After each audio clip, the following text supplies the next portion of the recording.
was born and raised in northern Uganda. I spent my entire childhood in conflict. So when it comes to conflict, I tell a personal story, and I don't talk about what I studied, but I talk about what I lived. But most importantly, how I've been able to transform my trauma into an opportunity for leadership. I guess I am here because I chose to use my trauma as an opportunity to do better. I was in northern Uganda, and that is the day when my brother was abducted by the LRA in 2003 on the 10th of December. And up to now, he has never come back. So while the world is recognizing such a powerful day, to our family, it was such it's always such a difficult moment, because it's the day that our right was violated at best. The trauma that became so close to me, became too personal to me, led in me the feeling, the determination to even do more. I was on the brink of crashing out, either falling out of my initially chosen path of peace, but something in me kept on telling me that stay strong, stay calm, in fact, do more to support people who are going through the pain like what you are going through. And in 2004, I started forming this initiative called African Youth Initiative Network, primarily to help me talk to fellow young people, have a legitimate legal background to talk to young people, to the community, to promote peace. We have continued to provide medical rehabilitation. We have supported over 21,000 people. These are people whose lips, nose, ears were cut off, sexually abused, women were tortured, and children were born in captivity. We have supported reintegration to over hundreds of thousands of young people in their communities. And it gives us the basis now, because we address the victims' need, our talk for peace means something real to the people. And our talk for justice makes a lot of sense. And that's what has been giving us a good opportunity to engage the society, amplify voices of the victims and survivors of conflict. And that has been our big work. I grew up myself in the midst of all this crisis. I also grew up seeing and witnessing all the humanitarian food aid, international community support, the UN, but never at any point as a child was in the conflict. Never did my family or anybody get any support from international community. No single NGO fund supported my education, not my health.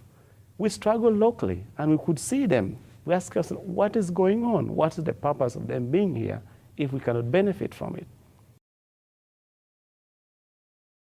The challenge has always been, wherever problems comes up, the solutions are always presumed to come from outside the community.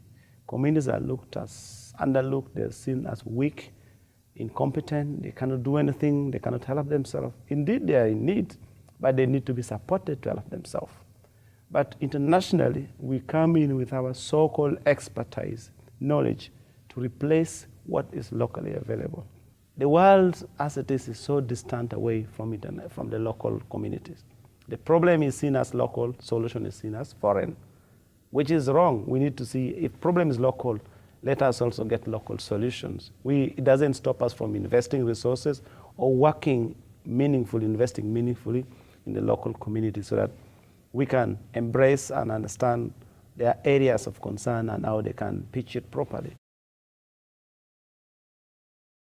After years of working with the victims of war, supporting the refugee population from South Sudan, Congo, Burundi, especially the young people, and after years of treating the war wounds, we ask ourselves, how long can this treatment go?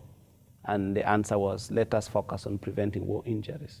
So we have come up with a program that, can we have an alternative strategy where we can have a sustainable program? And then we came up with a program called Peace Academy. The African Peace Academy is a platform to integrate both intellectual academic discipline together with the local African approach to peace building, conflict mediation, the Ubuntu, which is not taught anywhere in any university. We know where the war is going to break. We have to mediate it upfront. So in a way, as we're doing the conflict mediation, local diplomacy, conflict prevention, we should also offer healing program, treating physical injuries, but also emotional healing. Because only when you can detach people from that emotional wound, deep-bedded emotional wound, that you can open for them space for a new thinking. So we thought Peace Academy would be an innovative program that is homegrown, raising the local problem solvers and local mediators, and we want to make it like a graveyard for all conflicts, mediated by us, and reported, mapped, identified, and mediated by the young people in the continent. And we want to make this a platform where we can raise local solutions.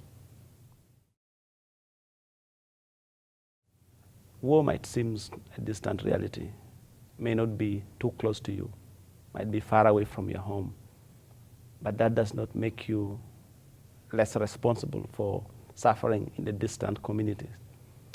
Youth or young people, as we are, we might be 80% of the world population, but we are the 100% of the world future. So we should work together.